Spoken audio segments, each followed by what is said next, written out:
Le Stade Malherbe de Caen reçoit ce lundi soir Ajaccio à Dornano. Un gros morceau pour le club normand qui depuis le début de la saison est en manque de réussite et peut-être de chance. On est au plus profond du profond. Dans cette situation, n'importe qui ne peut que remonter. C'est du moins le message qu'a tenté de faire passer Stéphane Moulin, l'entraîneur du Stade Malherbe de Caen, à ses joueurs après ce qu'il appelle un voyage tempête, le déplacement à Sochaux le 15 janvier dernier. Un voyage rocambolesque qui vit les Normands atterrir en Allemagne, à 300 km de leur destination en raison d'une météo capricieuse. Un match aux allures de montagne russe qui vit les Canets mener 2-0 à la fin de la première mi-temps avant de finir la rencontre à 10 et s'incliner dans les arrêts de jeu.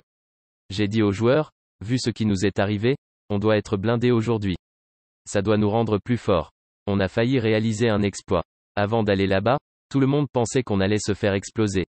On a fini par craquer, c'est vrai. Mais on n'a pas explosé. Le coach veut croire que ce samedi noir constituera une sorte d'apothéose du chemin de croix qu'arpentent les malherbistes depuis le début de la saison.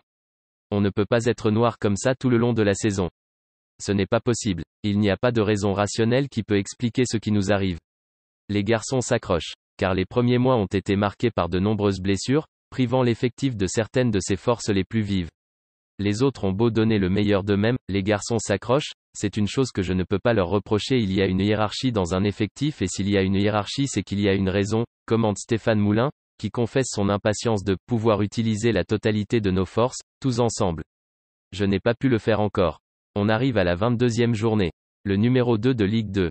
Et la première ne s'annonce pas des plus aisées pour Caen relégué ce week-end à la 16e place du classement après la victoire d'Amiens face à Guingamp.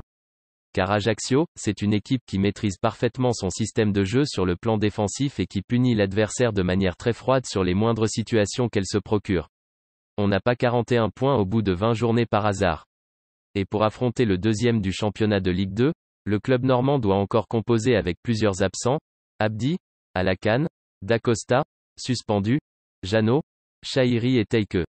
Certains effectueront toutefois leur retour dans l'effectif comme Mendy, Traoré, Diani, Le Penant et Cour. On va tomber face à un roc. On doit faire ce qu'il faut.